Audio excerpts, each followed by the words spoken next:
Many years ago, Prince Cadwallon lived in Gwynedd. He had a son called Maelgwn. Maelgwn enjoyed hunting and fighting wild animals such as dragons and serpents. Cadwallon decided it was time Maelgwn found a wife. Maelgwn fell in love with Nest, the most beautiful lady in Gwynedd. They married and lived in a large mansion in Ganwy. When Cadwallon died, a very wise man called Maelgwn came to see Maelgwn. He told Maelgwn he had to compete against other men to prove he was good enough to be the Prince of Gwynedd.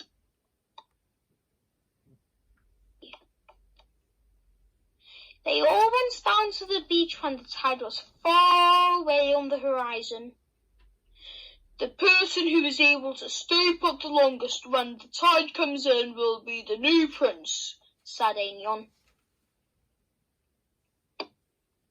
Some of the men made tall mounds of sand so they could be above the water, and some men dug deep ditches so the water would surround them. Maelgwn disappeared into the sand dunes and returned with a chair made of pleated marram grass. The other man laughed at him.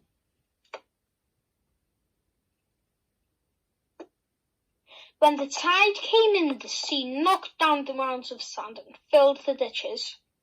The men abandoned their places and ran to the shore. Maelgwn smiled happily at the others from his floating chair. "You are our new prince," said Maelgwn. Maelgwn returned to the mansion to live happily with his wife Nest. His harpist Cadfan and poet Rheinald started to argue. Cadfan said that the harpists with their golden harps and smart, colourful clothes were better than the poets. Maelgwn told all the poets and harpists to go to the shore of the River Conway at midnight on November the 1st to compete against each other. They saw Maelgwn sailing on his boat. He shouted, "The competition will begin in 15 minutes at the summit of Conway Mountain." They jumped into the water and swam over from the Ganwy to Conway. They all reached the other side despite the strong currents and cold water. When they reached the summit of Conway Mountain, the poets happily recited poems about swimming across the river. But the harpists were sad because their small clothes were muddy and their harps too wet to play. "The poets are the winners," said Maelgwn. "They do not rely on anything but their talent to entertain people."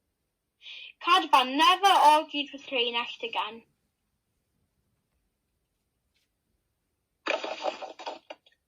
The poets could also predict the future. A poet called Elfin recited a frightening poem about a yellow creature who would harm Maelgwn. Maelgwn knew that this monster with yellow teeth and smelly mane was more frightening than any dragon he had ever fought before. He took all his family and servants to hide in Llanrwst church. He locked the doors and covered the windows. Everyone hid in the church.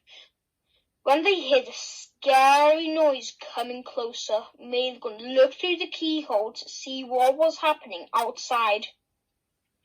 There was a loud roar, and Maelgwn fell. The poem had come true. Llanrwst church is still there today.